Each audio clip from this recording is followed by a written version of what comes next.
Allah memberikan batasan dalam sabdanya, janganlah kamu banyak tertawa, karena banyak tertawa itu mematikan hati. Nah, itu aja, ya. Ali radhiyallahu anhu berkata, berilah humor dalam perkataan dengan ukuran seperti Anda memberi garam dalam makanan. Ibu-ibu pernah nggak ngasih garam setumpuk pok gitu? Nggak kan pernah kan? Ya kenapa? Bakalan asin kan, nggak enak dimakan tuh makanan. Maka kalau terlalu banyak bercanda juga nggak bakal enak. Nggak enak. Rasanya ada ketidaknyamanan kalau canda aja terus dari tadi. Ya biasanya gini Bu, kalau kita menasihatkan anak-anak kita, jangan banyak ketawa, jangan banyak berlari, jangan banyak bergurau, ketawa-ketawa aja anak-anak kita nih ya. Nanti jatuh, nanti entah apa habis itu. Ternyata benar. Habis itu entah apa aja yang terjadi sama dia. Jatuhlah dia, kejedoklah dia, gitu. Gara-gara banyak bercanda, bergurau, bergulat sama kawannya, sama saudaranya yang lain. Nah itu. Kita pun seperti itu juga. Kalau hati kita nih sering kita ajak ketawa terus, nanti suatu masa ada nangis gitu. Gitu. Ya. Jadi seperti kita memberikan garam, kalau ditanya sama master chef berapa takaran garam, dia nggak akan jawab. Jawabnya apa? Secukupnya. Secukupnya itu kita yang pandai menakarnya. Berapa banyak kita harus bercanda dalam sehari. Itu pas-pas. Baru bagus, dia baru enak hidup kita. Tapi kalau terlalu banyak, nggak enak. Kalau terlalu sedikit, nggak enak juga. Nggak ada rasanya hidup ini. Nah, seperti itulah Bu. Ya, kalau ibu-ibu kan pas puasa kan apa tuh boleh memang mencicipi. Ya, mencicipi makanan itu boleh, tapi tidak dimakan. Ya, nah tapi kalau ibu-ibu yang udah pro, udah master chef, nggak perlu lagi dia menakar itu garam, itu nggak perlu dia merasakan lagi mencicipi ketika puasa itu tak perlu deh, sebab udah mahir. Maka begitu juga lah diri kita nih, seharusnya kita sudah memahirkan diri kita mana yang dikatakan cukup dalam bercanda. Ya, baik. Nah sekarang kita bahaslah ya kisah-kisah lucu, canda-candanya Nabi Muhammad Shallallahu Alaihi Wasallam. Yang pertama, seorang sahabat mendatangi Rasulullah dan dia meminta agar Rasulullah membantunya mencari unta untuk memindahkan barang-barangnya. Kemudian Rasul berkata, kalau begitu, kamu pindahkan barang-barangmu itu ke anak unta di seberang sana. Sahabat bingung, bagaimana mungkin seekor anak unta dapat memikul beban yang berat? Ya Rasulullah, apakah tak ada unta dewasa yang sekiranya sanggup mengangkat barang ini? Rasulullah menjawab, aku tidak bilang anak unta itu masih kecil. Yang jelas dia adalah anak unta. Ya kan Bu? Ibu kan dulu anak kan? Ibu masih anak kan? Masih punya orang tua kan? Orang tua dah wafat pun juga ibu masih dibilang anak kan? Anak kepada siapa? Binti siapa? Kan gitu. Masih ada walaupun kita sudah jadi istri ataupun ibu. Maka itu yang kata Nabi bilang, aku tak bilang anak unta itu masih kecil, tapi aku sebut dia adalah anak unta. Tidak mungkin seekor anak unta lahir dari ibu selain unta. Sahabat tersenyum dan dia pun mengerti, oh canda Rasulullah tuh kayak gini. Ini hadis riwayat Imam Ahmad. Tuh berkelas kan candanya Nabi. Iya nggak perlu bohong, nggak perlu menyakiti, tapi bisa membuat orang tersenyum ataupun ketawa. Ibu-ibu nggak apa-apa kalau agak tulalit sedikit ya. Oh, karena Rasulullah orangnya kalau bercanda nggak belak-belakan, membuat kita langsung ketawa-tawa, processing dulu. Dimaafkan kalau prosesinya agak 5 detik. Nggak apa-apa. Ya. Karena orang-orang masing-masing mempunyai selera humor yang berbeda ya. Bagi dia itu nggak humor, dia nggak ketawa. Terus, seorang perempuan tua bertanya kepada Rasulullah, nenek datang kepada Rasulullah, ya Rasulullah, wahai utusan Allah, ada nggak perempuan tua seperti aku masuk ke surga? Wahai Umi, sesungguhnya di surga tak ada perempuan tua. Menangislah beliau. Astagfirullah, kok gak ada nenek-nenek masuk surga? Melihat menangis, Nabi pun tersenyum. Maksudku adalah, disebutlah firman Allah, surah Al-Waqiah ayat 35 sama 37 sampai 37 oleh Rasulullah. Sesungguhnya kami menciptakan mereka bidadari-bidadari dengan langsung, dan kami jadikan mereka gadis perawan dan penuh cinta lagi sebaya umurnya. Barulah tersenyum nenek nih. Ya memang tak ada nenek masuk surga, betul apa enggak? Iya betul. Jadi salah nggak Nabi? Nabi bohong nggak? Enggak. Faktanya melalui firman Allah itu pun janji Allah akan dikembalikan usia kita sepantaran, seumuran, sebaya, cantik-cantik semua. Ya, seperti itu. Ya, jadi nggak ada bohongnya Nabi itu, nggak ada fitnahnya, nggak ada bohongnya, nggak ada menyakitkan. Ya mungkin ada menyedihkan sedikit tadi ya, cuman ya kulil haqqa walau kana murran, kata peribahasa apa? Katakanlah yang pahit walaupun katakanlah yang benar walaupun pahit. Memang nangis dia, tapi itu memang fakta kan? Berarti apa? Lembutnya hati nenek ini gitu. Aku tak bisa masuk surga, kata dia. Kemudian apa lagi? Ada seorang sahabat Nabi namanya Zahir. Zahir ini orangnya agak lemah daya pikirnya. Dia berjualan di pasar, kemudian datang ke Rasulullah, mengeluknya dari belakang. Kaget dia, siapa ini? Lepaskan aku, kata dia. Kemudian orang pun ngasih tahu, kemudian Zahir pun menoleh ke belakang, ternyata Rasulullah. Jadi Zahir pun merasa senang. Jarang-jarang ada orang yang bisa kontak fisik langsung ke Rasulullah. Kalau dapat jackpot. Nah itu kata orang-orang Bandar Judi. Menang betul. Dipeluk. Mumpung dipeluk, maka dieratkanlah pelukannya ke belakang. Nabi meluk dari belakang, Zahir mendorong dirinya ke belakang biar rapat dengan Nabi. Gitu. Lantas Nabi apa bilang? Nabi sebut, wahai umat manusia, siapa yang mau beli budak ini? Kata Rasulullah, terkejut dia, aku orang merdeka kok dijual, kan kayak gitu. Ya. Kemudian apa? Ya Rasulullah, aku ini tidak bernilai di pandangan mereka.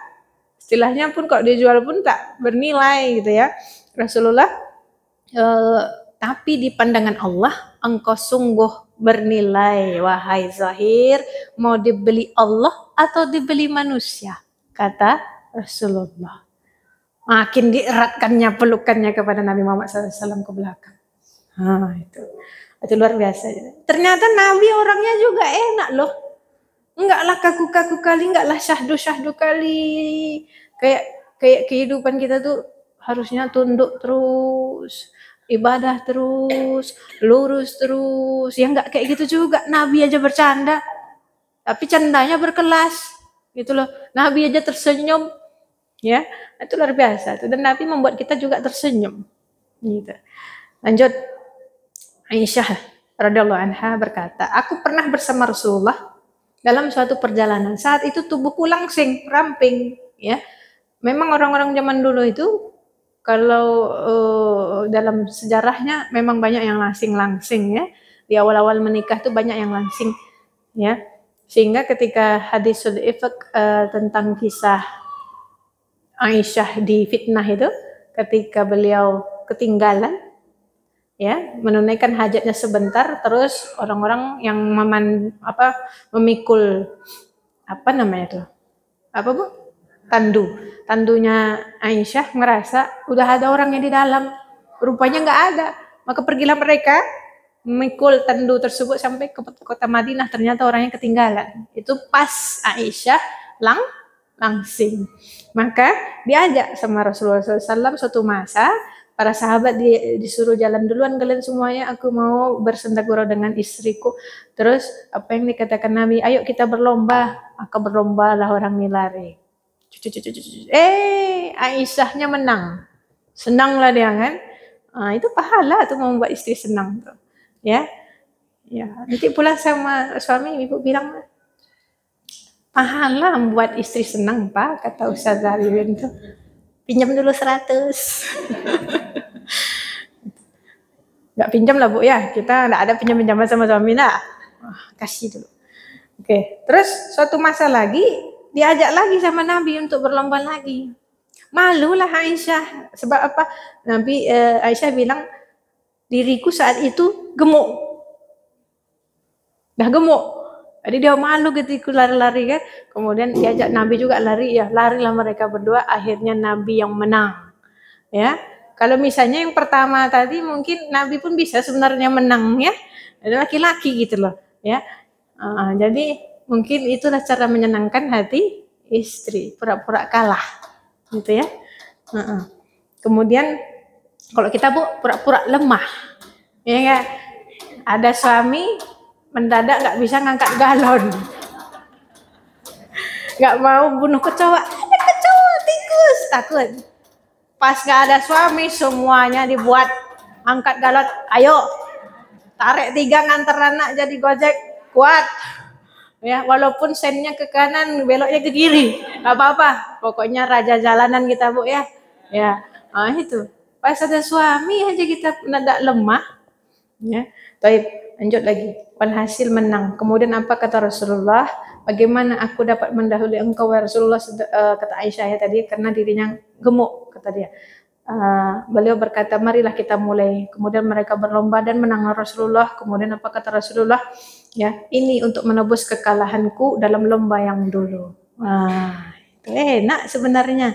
Nabi itu pun bercanda, enggaklah kaku-kaku kali hidupnya. Ya, kalau ibu mau memilih untuk kaku-kaku, mau syahdu aja, tawaduk terus, nggak pakai senyum-senyum, syahdu pokoknya. Masya Allah, bidadari surga juga nggak apa-apa lah. Itu pilihan, ya selera gitu. Tapi bagi orang-orang yang nggak ngerasa, aduh, nggak enak kali hidup tanpa bercanda, nggak bisa kita bercanda sedikit, kayak gitu ya. Silahkan ambil, tapi ada batasannya. Seperti itu. Tapi Rasulullah pernah bersabda kepada Aisyah, aku tahu saat kamu senang kepadaku dan aku tahu saat kamu marah kepada aku. Oh ya Rasulullah, kok tahu? Ya, sebentar Rasulullah. Kalau engkau sedang senang kepadaku, maka engkau akan mengatakan dalam sumpahmu, wa Rabbi Muhammad. Demi Tuhannya Muhammad. Itu kalau lagi senang. Tapi kalau lagi marah, kata Rasulullah, engkau akan bersumpah, wallahi, ya, apa katanya? Wa Rabbi Ibrahim, demi Tuhannya Ibrahim. Gak mau disebutkan nama suaminya itu. Kalau dia lagi marah, itu tuh. Ternyata Aisyah pun mengalami apa? Gejolak emosi ya. Ada semuanya dari ibunda kita Siti Aisyah radhiyallahu anha. Menangis ada, marah ada, kemudian apalagi sedih ada, gusar ada, khawatir ada, manusiawi sekali ya, manusiawi sekali. Cemburu pun ada, ya, manusiawi sekali. Jadi tidaklah seperti istilahnya, istilahnya macam mana ya mau dikatakan ya, karena apa? Beliau Aisyah, para ummahatul mukminin radhiyallahu anhunna, itu semua adalah manusia. Kemudian juga apa? Allah jadikan kehidupan mereka ini menjadi contoh bagi kaum muslimat yang lain. Istilahnya kalau kita dalam kehidupan kita punya kasus begini, maka kita bisa merujuk kepada kisahnya. Ummahatul mukminin mengambil hukum dari sana. Begitu, ya. Baik. Nah, itu tadi beberapa ya. Nanti saya ceritakan yang terakhir. Ini yang saya sebutkan ini masih berdasarkan hadis-hadis semua nih ya. Nanti ada kisah yang beberapa ulama mengatakan ada kisah palsu ataupun ada yang mengatakannya dhaif ya, tapi masih ada juga yang menceritakannya. Nanti kita akan bahas tentang Nuaiman ya. Pertama kita bahas lagi, masuk lagi tentang Nabi lagi ya. Masih Nabi lagi. Yang pertama, kisah tentang Aisyah cemburu. Ini lucu, ya, lucu. Dan Nabi menghadapinya, meresponnya, sifatnya itu enak gitu lah, ya, nggak marah-marah. Ceritanya begini. Suatu masa Zainab, ya, punya jariyah ini hamba sahaya perempuan, nama Zainab binti Jahsh. Ini pun juga madunya Aisyah ya, istri Nabi juga yang lain. Ya, beliau memasak makanan yang ada kuahnya juga, kemudian disuruhnya jariyahnya ini ngantar ke Nabi Muhammad. Ketika itu Nabi Muhammad sedang berada di rumahnya Aisyah radhiyallahu anha. Aisyah ketika itu usianya masih belasan tahun. Dikatakan sebagian ulama mengatakan ketika kejadian itu usianya 14 tahun. 14 tahun baru menjadi istri yang lagi senang-senangnya berbakti kepada suami. Jadi pingin menjadi istri yang luar biasa pelayanannya kepada suami, sehingga beliau sungguh-sungguh memasak. Ya, anaknya Rasulullah SAW, Fatimah, ketika itu usianya 30. Jadi memang ya, istri ayahku adalah usianya di bawah aku, gitulah kurang lebihnya ya. Itu Fatimah radhiyallahu anha. Nah, kembali ke kisah Aisyah ketika umur belasan tahun lagi senang-senangnya masak. Kita tahu lah Bu ya, awal-awal kita dulu nikahnya, kita pingin banget menyajikan makanan, dan kalau kita dari sebelum menikah nggak terlalu pandai, kita biasanya akan memandaikan diri pada bulan-bulan pertama pernikahan. Sungguh-sungguh Aisyah memasak. Datang jariyahnya Zainab, bawa makanan udah ready, tinggal makan. Ini lagi masak. Oke. Tok tok tok. Siapa? Jariyahnya Zainab. Kenapa? Membawa makanan. Kau bawa balik piringnya. Kata Aisyah. Sebab apa, Bu? Kita ngerti kondisinya kenapa? Dia lagi masak loh. Sungguh-sungguh masak buat suaminya, dan itu memang jatah harinya di rumahnya Aisyah. Kok datang piring dari istri yang lain gitu loh. Nah, kemudian gimana? Apa yang terjadi? Jariyah nih bingung. Aku bawa pulang, aku kena marah. Aku kasih pun juga jadi kena marah. Buah si malakah maju mundur, dia bingung. Alhasil, karena diam di situ, Aisyah pun nampak ini kayaknya nggak mau ngerespon, nggak mau balik dia. Akhirnya apa? Diangkatnya, diambilnya wadah tersebut, dilemparnya. Prang! Rusak bejananya, wadahnya. Terkejut semuanya. Dan itu dilakukan di depan sahabatnya Nabi Muhammad, dan nabinya pun ada di situ. Kau bayang dong Bu, kalau suami kita perlakukan seperti itu di depan kawan dan koleganya lagi bertamu di rumah kita, apa yang suami kita lakukan? Tunggulah nanti. Kan gitu. Menjaga wibawa dulu kan di depan orang kan. Nah, tunggu nanti. Habis nanti kau habis. Gitu. Tapi Rasulullah itu luar biasa tuh ya, sabarnya. Melihat ini jauh usianya di bawahku, Aisyah istriku yang tercintai ini masih kecil, maka dipahaminya ini sifat yang manusiawi, apalagi lagi dia udah masak. Maka apa kata Aisyah? Nggak makan hari ini, nggak dari situ, nggak dari sini. Akhirnya nggak makan Nabi, pergi Aisyah. Walhasil apa? Di depan sahabat-sahabatnya Nabi, apa Nabi sebut, apa Nabi lakukan, dikumpulkannya lagi wadah tuh, dikumpulkan makanan yang berserak itu tadi. Gharrat ummuk, sambil tersenyum. Apa? Ibundamu sedang cemburu, kata Nabi, sambil ketawa. Tuh Bu, ya, itu luar biasanya Nabi itu masih sempat senyum dibuat kayak gitu sama istrinya. Tuh. Kalau misalnya hidupnya lurus-lurus saja, nggak bisa diajak bercanda, habis mungkin istri. Minta Rasulullah SAW itu luar biasa akhlaknya, luar biasa, sangat penyayang, sangat pengertian kepada pasangannya. Nah itu Bu, nah, itu ya. Taib itu kisah pertama. Gharrat ummuk, ibumu sedang cemburu. Hadis riwayat Bukhari. Kemudian apa lagi? Kisah tentang Saudah. Saudah ini istri kedua Nabi Muhammad SAW setelah Khadijah. Usianya tua, ya. Usianya tua ketika dinikahi, janda tua, banyak anaknya juga.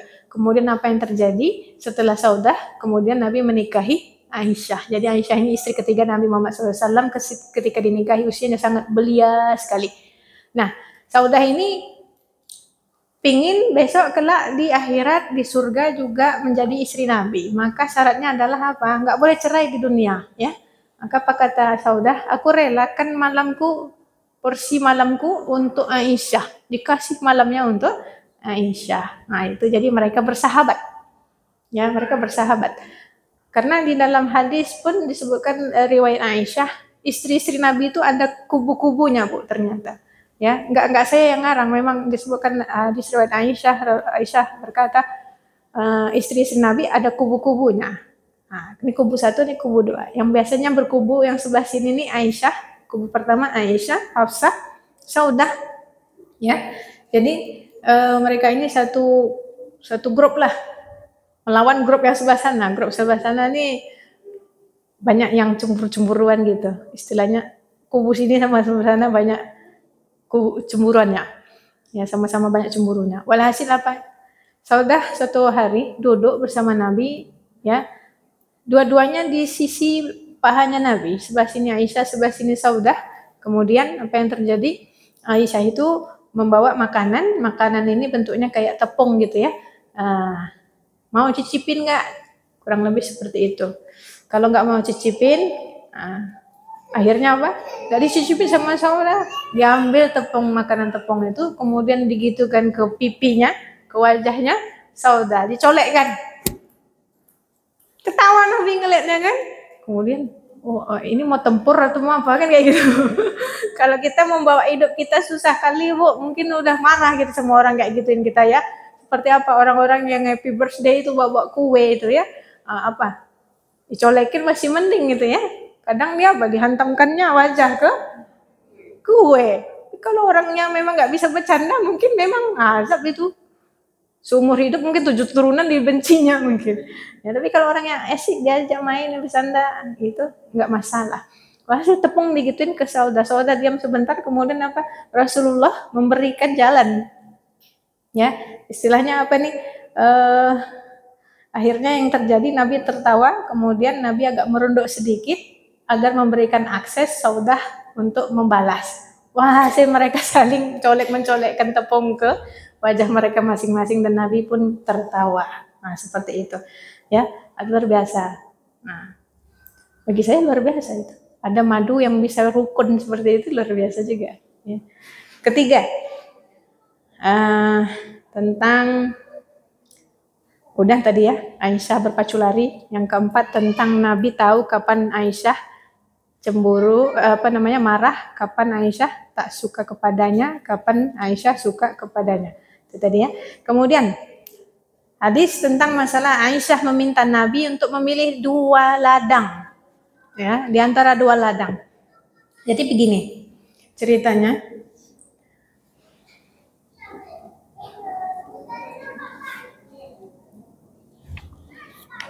Dua ladang ini seperti ini.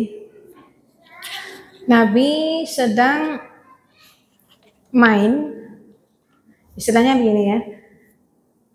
Ada istri Nabi yang satunya, saya lupa nama beliau, ya. Dalam riwayat disebutkan Aisyah berkata, pada suatu hari Rasulullah menjumpaiku lalu aku bertanya, di mana Anda hari ini? Rasul menjawab, nah ini dia. Wahai Humairah, maksudnya Aisyah. Humairah itu kan julukannya Nabi kepada Aisyah ya, karena beliau pipinya kemerah-merahan. Wahai Humairah, aku berada di rumah Ummu Salamah. Ya. Terus Aisyah berkata, tak bosankah Anda dengan Ummu Salamah? Lalu Aisyah berkata, lalu mendengar itu Rasulullah tersenyum. Kemudian Aisyah berkata, Rasulullah, beritahu kepadaku, seandainya Anda menemukan 2 ladang, satunya sudah pernah dipakai untuk mengembalakan hewan, dan satunya lagi belum pernah dipakai. Mana yang Anda gunakan? Rasulullah menjawab, yang belum pernah aku gunakan untuk mengembalakan hewanku. Wajar nggak Bu? Yalah, kalau rumput hijau sebelah sini belum pernah dimakan sama kambing-kambing. Sebelah situ sudah ada yang digerogoti sama kambing-kambing. Ibu pilih mana? Tentu yang hijau itu yang belum disentuh, kan kayak gitu. Kemudian apa kata Aisyah? Ya, aku tidaklah seperti istri-istri Anda yang lain. Wah, kan gitu. Ini bermain logika nih Bu semuanya. Makanya Aisyah tuh memang dikatakan memang cerdas orangnya. Pandai berretorika seperti ini ya, memberikan perumpamaan yang masuk akal memang. Aku tak seperti istri-istri Anda yang lain. Semua istri Anda pernah menjadi milik orang lain, kecuali aku. Mendengar itu Rasulullah tersenyum. Hadis riwayat Ibnu Sa'ad. Itu Bu, cara bercanda Aisyah tuh berkelas gitu. Memberikan perumpamaan sehingga kita baru mikir, oh gitu. Ya. Gitu tuh. Itu caranya bercanda tuh. Ya, berkelas gitu. Nah, kemudian ada lagi suatu masa Nabi tersenyum ini ya, gara-gara apa nih? Suatu masa Nabi ini pulang dari pekuburan orang, jenazah di Baqi. Kemudian Rasulullah menjumpai Aisyah, ya, sedang sakit kepala. Kemudian Aisyah mengeluh, kepalaku kata Aisyah kan. Kemudian Rasul bersabda, kepalaku juga Aisyah, katanya. Kemudian apa? Apa yang membuatmu tidak senang seandainya engkau mati sebelum diriku, wahai Aisyah? Lalu aku mandikan kamu, mengafani engkau, mensolati dan menguburkanmu, kata Rasul. Ya, dibalas oleh Aisyah. Ini berbalut canda semuanya nih, Bu. Ya. Kemudian apa? Kata Aisyah, dibalas. Demi Allah, seandainya begitu, pasti Anda akan kembali ke rumahku lalu menjadi pengantin dengan istri Anda yang lain. Ibu-ibu yang nggak ketawa masih rada processing, terlalit sedikit ya. Kita ulangi. Rasulullah balik dari penguburan di Baki, pulang menemui Aisyah lagi sakit kepala. Aduh, kepala aku sakit. Kurang lebih seperti itu. Kemudian Rasulullah pun bilang juga, aduh, kepalaku juga. Terus, wahai Aisyah, apa yang membuatmu tidak senang kalau misalnya engkau mati sebelum diriku, maka aku kan yang akan menguburkanmu, mengapankanmu, mensolatkanmu. Apalagi yang membuatmu kurang senang gitu. Aku udah melayani semua. Sampai matimu pun aku yang ngurus, kurang lebih seperti itu. Dibalas oleh Aisyah, itu tadi, demi Allah, kalaupun seandainya begitu, aku mati duluan, gitu ya, engkau pasti akan pergi ke istrimu yang lain. Maksudnya gitu tuh, sama dengan ibu bertanya kepada suami, ya, papa cinta nggak sih sama mama? Kira-kira dalam setahun berapa kali ibu bilang itu? Tanyakan itu. Ya, itu serius atau bercanda? Mungkin ada juga yang serius tuh. Mungkin apa meragukan suaminya masih cinta sama dia atau tidak, kan gitu ya. Nah, biasanya gini, papa kalau misalnya mama mati duluan sama papa gimana? Ini nggak gitu ya. Nah, itu percakapan antar suami itu biasa. Hal ini seperti ini nih berlaku tuh. Biasanya kita pun tanya seperti itu. Entahlah ya Bu ya, kalau saya ya memang saya tanya. Dan sama memang ternyata isinya dengan candaannya Nabi dengan Aisyah. Alah bapak paling nikah habis itu kan. Yang gitu. Iya. Itu dia. Ini bagian candaan-candaannya. Nah, sekarang kita kembali ke candaan yang lucu banget, tetapi mungkin ibu akan menemukan ada beberapa review dari para ulama bahwa ini adalah hadis palsu ataupun hadis dhaif, tapi ada beberapa yang tetap menceritakannya. Ya, salah satunya Habib siapa namanya itu, lupa saya. Ya, banyak yang masih bercerita hal ini. Nanti kita akan kutip kenapa kok masih diceritakan. Ya, pertama, ini semuanya tentang kisah Nuaiman. Ya, ada yang pernah dengar kisahnya? Ada ya? Ya, tapi mungkin ada yang belum. Baik, yang pertama, kisah Nuaiman. Nuaiman ini sahabat Rasulullah SAW ya, hidup di zaman Nabi. Dari sahabat Ansor. Ya, Ansor berarti orang-orang yang berada di Madinah, bukan yang dari hijrah dari Makkah. Maka beliau ini disebutkan adalah bagian dari Ashabul Badar, orang-orang yang berperang di perang Badar. Ya, kemudian apa? Dapat sebutan dari Nabi ketika orang-orang merendahkan Nuaiman, Nabi bilang, ya jangan kalian menghujat Nuaiman. Ya, kenapa? Nuaiman ini dicinta oleh Allah dan Rasulnya. Oh Bu, itu dahsyat Bu. Kalau Rasul dah sebut seseorang dapat cintanya Allah dan Rasulnya, berarti memang sudah tak diragukan lagi. Mungkin kita akan meragukannya dari segi apa? Bahwasanya Nuaiman ini memang orangnya pemabuk dan usilnya luar biasa, nggak ketolongan, ya. Nah, mungkin ada ibu-ibu yang nggak setuju dengan kisah ini, istilahnya kok enak kali dia buat hal-hal yang usil dan mungkin kurang ajar gitu ya, apalagi bercanda yang luar biasa gitu ya sama Nabi, kok masih bisa dikaruniakan surga. Seperti itu. Mungkin ada dari diri kita yang berpikiran seperti itu. Tunggu dulu, kita dengar kisahnya sesuatu. Yang pertama, kisah Nuaiman menjual temannya. Ya. Nah, ini satu. Jadi Nuaiman ini dibawa pergi sama Abu Bakar berdagang ke Syam. Syam itu daerah Syria, Palestina, dan Jordan, daerah sekitar situ. Ya. Diajak Nuaiman ini, sebab apa? Orangnya asyik, enak gitu loh. Diajak ngomong, bercanda gitu. Usil juga kadang orangnya. Cuman hidup suasana kalau ada dia, maka dibawa dia. Ya, suatu masa ketika sampai di Syam, Ya, Abu Bakar dapat pesan sama seorang sahabat satu lagi namanya Suwaibit bin Harmalah. Ini ada makan siang, ya, tolong dijaga. Nanti kita makannya bareng-bareng, ya. Kalau ada yang minta nanti aja, pokoknya jaga dulu ya. Karena Suwaibit ini orangnya amanah, maka dia mengkekep makanan itu betul-betul, dijaganya betul-betul. Nuaiman udah kelaparan, gimana lah aku mau makannya? Dia bilang ini makanan nanti. Sekarang aku lapar. Maka datanglah dia ke Suwaibit, apa sebutnya? Wahai Suwaibit, kasih aku makan. Tak boleh, kata Suwaibit. Aku udah diamanahkan untuk jaga makanan ini. Siapapun itu orangnya, kata dia gitu. Oh, kalau kayak gitu, kalau kamu nggak mau bagi makanan itu, aku akan buat ulah. Aku akan menyusahkan kamu, kata dia gitu. Ya udahlah, kata Suwaibit nih kan. Nggak mau pula dia ngasih makan. Pergilah Nuaiman ini ke orang-orang, ke pasar, dia bilang gini. Wahai orang-orang, dia bilang kayak gitu. Kalian mau budak, ya budak kan untuk dijual ya waktu itu ya.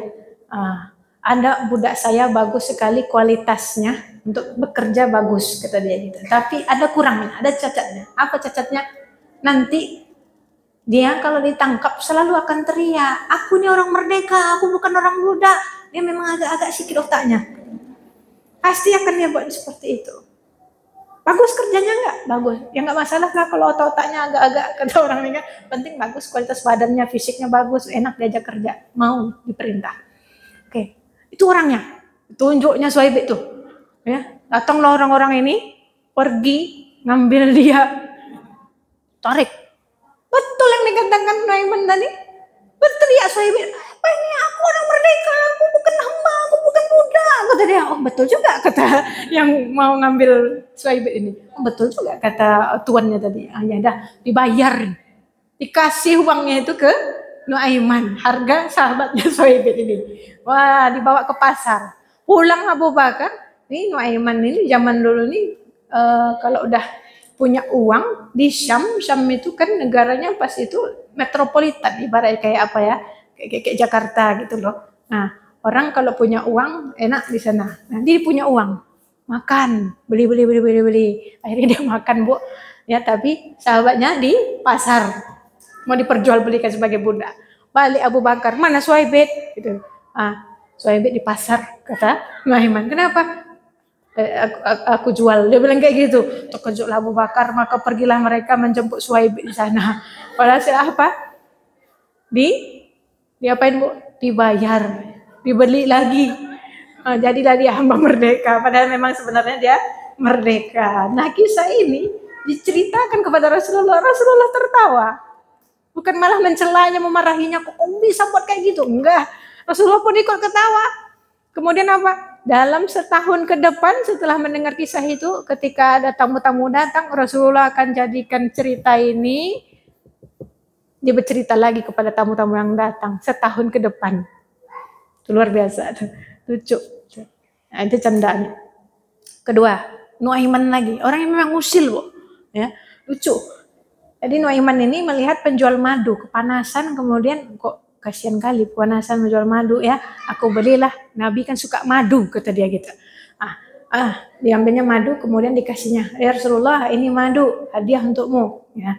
Oh terima kasih kata Rasulullah. Kemudian apa kata Nuaiman, pergi ke penjual madu itu tadi. Ya, aku akan pergi karena masih ada urusan. Dia bilang gitu ya. Sebentar lagi penghuni rumahnya akan keluar dan akan membayar kepadamu harga madu itu. Rasulullah udah enak-enak makan madu sama sahabat-sahabatnya di dalam. Datanglah penjual madu itu menagih. Tok, assalamualaikum. Keluar Nabi. Ya, ada apa? Bayar tolong bayar uang madunya. Terkejut Rasulullah. Karena kata Nuaiman tadi apa? Ini hadiahku untukmu ya Rasulullah.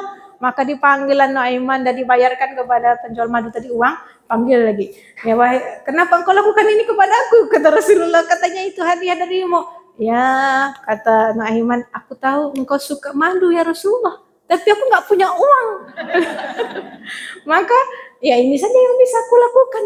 Dia mendatangkan penjual madu, kata dia. Aduh, kasus betul ini. Ya, ketiga, dia menyuruh Rasul membayar makanan, sama. Ya, kisahnya sama. Rasulullah duduk-duduk sama sahabat, kemudian Nuaiman membagikan makanan-makanan. Silakan makan, jangan malu-malu, ya makan. Maka Rasulullah makan bersama sahabat-sahabat. Kemudian apa? Datanglah orang, ya bukan Nuaiman tuh bilang langsung seperti ini. Ya Rasulullah, ditariknya penjual makanan tuh. Tolong engkau yang bayar Rasulullah. Sanggup dia bilang kepada Rasul yang itu suruh bayar, ya. Kayak gitulah Bu, kayak ibu ngerjain saya misalnya, ya. Makan saja, makan saja. Terus saja nih tagihannya. Kayak gitu. Ya, padahal dibilangnya tadi apa? Suruh makan, enak-enak gitu. Nah, itu luar biasa lucu dia. Yang parah lagi ada Bu. Nuaiman ini, ya, suatu masa ada orang dari luar kota Madinah datang berjumpa Rasulullah, ya. Maka unta yang mereka pakai, ya, adalah unta terbaik di zamannya. Ya, dia memang ada unta-unta yang biasanya untanya merah, bukan maksudnya warnanya merah, tapi bulunya itu agak-agak ke emas-emasan lah kayak gitu kurang lebih. Ibarat kalau sekarang Fortunernya atau Ferrarinya, ya, unta mahal. Kemudian apa katanya Nuaiman di luar? Kemudian apa kata para sahabat di situ? Dan lama ya kita nggak makan daging unta, gitu. Terus apa kata Nuaiman? Dia punya ide. Ayo kita sembelih unta ini, kayak gitu Bu. Unta termahal, ibu nyembelih Fortuner. Terus gimana? Disembelihnya Bu, beneran. Ya, terus makan orang itu. Terus Nuaimannya lari. Takut tadi ya kan? Ya. Terus apa? Keluarlah tamunya Nabi. Pas mau keluar dah hilang untanya. Ditemukannya dalam keadaan sudah dimasak. Nangis dong. Cemana ini? Walhasil Nabi karena malu. Waduh, nanti orang mengatakan yang buruk-buruk tentang Islam. Ayo kita bayar 2 kali lipat, lebih banyak dari harganya. Nabi ngeluarin uang banyak gara-gara Nuaiman yang pelakunya dicari-cari, di scanning, mana si Nuaiman. Pergi Rasulullah mencarinya sama sahabat-sahabat yang lain. Nuaiman ini pergi sampai keluar perbatasan kota, kaburnya saking takutnya, ya. Apa? Nampak seorang sahabat namanya Mikdad. Wahai Mikdad, kau mau bantu aku enggak? Mau. Apa yang bisa aku bantu? Kata dia. Aku mau sembunyi dalam sumurmu. Rasulullah sedang mencariku sekarang. Pokoknya kalau siapapun mencari aku, termasuk Rasulullah, dia bilang kayak gitu. Ya, jangan bilang aku ada di sini. Janji? Susah pula Nuaiman nih, kata dia. Ya udahlah janji, kata dia gitu. Karena Mikdad ini tak tahu sebabnya. Ya, walau Rasulullah, jangan bilang, kata dia. Oke, sembunyilah dia di bawah sumur tubuh. Datang rombongan Nabi bersama sahabat yang lain. Nampak Nuaiman. Aku kalau mau ngomong bohong pula dosa, kata Mikdad. Ya, apa katanya gitu? Mulutnya tak bicara, berarti kan dia masih amanah. Dia nggak bilang, maka dia diam. Tapi tangannya menunjuk. Maka langsung Rasulullah buka sumur itu, nampak dia itu Nuaiman. Nabi sendiri membersihkan wajahnya dari debu-debu itu. Keluarlah dia, ya Allah, usulnya Nuaiman itu luar biasa.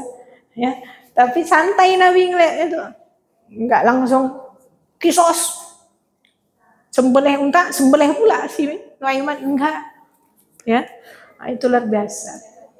Sampai apa? Nabi itu kalau mendengar Nuaiman punya kisah sampai ketawanya itu nampak giginya. Jarang nampak giginya, Bu. Biasanya senyum aja, giginya nampak. Itu gara-gara Nuaiman. Sampai Nabi itu bahagia. Berarti apa? Orang yang membahagiakan Nabi itu, makanya apa kata Nabi tadi, jangan kalian menghujat Nuaiman, bahwasanya Nuaiman ini disayangi, dicintai Allah dan Rasulnya. Nah, maka suatu masa Nuaiman akhirnya dijemput malaikat maut, meninggal dia, wafat. Kemudian Rasulullah berkata di dalam hadisnya, yadkhulul jannah wa huwa yadhak. Masuk surga Nuaiman ini ya dengan tertawa. Jadi apa kata Nabi? Dah dimasukkan ke dalam kubur, Pulanglah kalian dulu, aku mau mendengar Nuaiman di bawah. Ditanyain sama malaikat. Apa kata? Man rabbuka? Rabbi, Tuhanku adalah Allah, kata dia. Lancar. Man nabiyuka? Siapa nama nabimu? Apa? Kata dia gitu. Yang lebih kencang. Apa? Man nabiyuka? Siapa nabimu? Shh, yang kencang-kencang. Orang yang masih ada di atas. Dia tahu tuh nabinya masih ada di atas dengerin dia. Nabi pun ketawa mendengarnya. Nah itu lucu ya, lucu gitu. Nah Nabi pun ketawa. Nah kadang mendengar kisah-kisah seperti ini mungkin ya ada dalam hati kita ngerasa nggak adil. Kita disuruh beramal soleh, nggak kualat, nggak durhaka sama Nabi gitu ya, atau melakukan hal-hal yang dibenci Allah, misalnya mabuk, kan beliau terkenal pemabuk juga, ya. Nabi pernah memberikan hukuman terhadap Nuaiman ini, ya 40 sampai 60 kali cambuk gara-gara dia meminum minuman khamar gitu ya. Jadi udah pernah memang sudah dihukum seperti itu. Kemudian apa lagi? Dari kisah yang mau kita ambil, jangan fokus kepada Nuaimannya. Fokus kepada orang-orang yang ada di sekitarnya yang hasil kena usilannya. Bagaimana mereka melihatnya? Yaitu sahabat Nabi besar Muhammad SAW. Ya, enggak langsung eksekusi, lu enak aja yang bawain gua apa canda-canda kok kayak gini kayak gitu ya. Bunuh, enggak. Senyum, ketawa. Usil kali lah ada usil kayak gini kata Nabi. Walhasil apa? Yang pertama yang perlu kita pelajari dari kisah ini, percaya nggak percaya ya Bu, tapi kita perlu mengambil iktibar daripada kisah Nuaiman ini. Yang pertama, usahakanlah memahami karakter manusia. Ada yang nggak sama kita loh, Bu. Ya, ada yang orang yang suka bercanda memang. Kalau dikatakan di bahasa psikologis, ada yang ekstrovert, ada yang introvert. Ya, ada memang. Gitu. Jadi kita berusaha untuk memahami, oh mungkin orangnya memang seperti itu. Jadi hati kita lapang, nggak sakit hati, nggak mudah kena bacok senggol gitu, nggak ada. Ya, berusaha untuk pahami orang. Ada orang yang sifatnya jahil gitu ya. Lucu orangnya gitu, tapi hormati dia, sayangi dia, sesama dia masih kita sama dia masih sesama muslim, apalagi ya masih saudara kita gitu ya. Kemudian jangan menghakimi orang, cepat menghakimi, judging orang ya. Nah ini Nuaiman ini kan manusia, memang manusia itu tempatnya salah, lupa dan alfa, hilaf ya. Maka wajar, dan itu manusiawi sekali ya. Dan kita nggak tahu apa yang ada di dalam hati orang, kita nggak tahu apa saja amalan-amalan dia sehingga dia bisa kok dicintai oleh Allah sama Rasulnya. Ya, beberapa ulama mengatakan karena beliau adalah ahlul badar, orang yang ikut berperang di perang Badar dengan ikhlas, makanya dia masuk surga. Walaupun dia banyak jahilnya, mungkin Allah mengampuninya, Allah mungkin memasukkannya ke dalam surga karena rahmatnya Allah. Kita masuk surga bukan karena amalan kita, tetapi karena apa? Rahmatnya Allah. Boleh jadi, dan pasti Allah merahmatinya. Ya. Kemudian apa lagi? Itu tadi ya, tidak menghakimi orang lain. Ya. Lanjut. Jadi jangan berburuk sangka atau mengatakan atau merasakan tersirat dalam hati kita lebih baik daripada dia. Itu hati-hati itu. Kemudian bersikap bijak dengan kepala dingin. Kalau ada orang yang jahil seperti itu, usil gitu ya, bawa bertenang dulu. Hirup nafas dalam-dalam. Ya, istighfar bolehlah, ya. Jangan langsung main hakimin, jangan langsung tampar menampar, pukul dipukul ya. Jangan. Contohlah Rasul, contohlah Abu Bakar. Karena mereka berdua sudah paham ini sahabat Nuaiman ini orangnya memang seperti ini, ya sudah disikapi dengan baik. Ya, tidak secara frontal. Wallahu a'lam bishawab. Baik, Ustazah 5 menit lagi, dari tadi dah ada 10 menit ya. Baik, sudah?